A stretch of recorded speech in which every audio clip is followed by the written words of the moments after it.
बघा, पाठबळ कोण देतं हे मला माहीत नाही, पण आज मी तुम्हाला सांगते जो काही प्रकार झाला, मलाही असं वाटतं की कुठे मी सुद्धा कमी पडली, की मी पण आधीपासून या गोष्टींवर लक्ष दिलं पाहिजे होतं.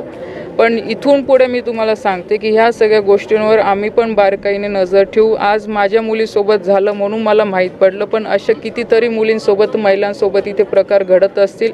आणि मी आज तुमच्या माध्यमातून सगळ्या मुलींनासुद्धा आणि महिलांनासुद्धा आवाहन करते की आपणही बऱ्याच वेळा की उगाच नाव येईल पेपरमध्ये किंवा मुलीचं नाव पुढे येईल, आपलं फॅमिलीचं नाव पुढे येऊन म्हणून आपण शांत बसून जातो. पण त्याचं कुठेही विचार न करता आपल्या मुलीसाठी किंवा आपल्या घरातल्या महिलेसाठी प्रत्येक घरातल्या व्यक्तीने पुढे आलं पाहिजे. आणि ह्या छोट्यातल्या छोट्या जरी घटना असतील तर त्या पोलिसांच्या कानावर घातल्या पाहिजे.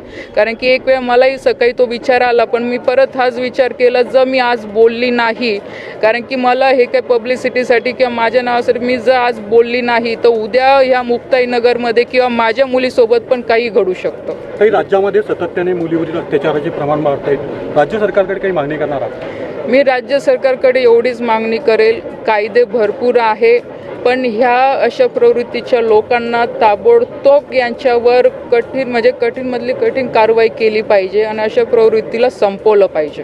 ते नारी शक्ती कायदा हे लागू करण्यात आला होता, परंतु आतापर्यंत त्याच्यावरती अंमलबजावणी झालेली नाही. जर हे कायदा लागू झाला तर याच्यावरती काय होईल? मी तेच आधी सांगितलं, कायदे आहे, पण त्याच्यावर ॲक्शन कंटिन्यू घेणे किंवा त्यांना कोर्टाच्या माध्यमातून सुद्धा बेल न मिळू देणे, अशा स्ट्रॉंग पद्धतीने याच्यावर ॲक्शन घेतली पाहिजे. एका लोकप्रतिनिधीचा मुली जो आरोपी जो आहे, एका लोकप्रतिनिधीचा जवळचा कार्यकर्ता आहे, त्याचा नातेवाईक आहे, या संदर्भात काय? बघा, मी ती काही माहिती घेतली नाही, तो कोणाचा जवळचा आहे. आणि मी असं म्हणते की तो माझ्या जरी जवळचा असेल किंवा कोणाच्या जरी जवळचा असेल, शेवटी मुलींचा आणि महिलांचा इथे विषय आहे.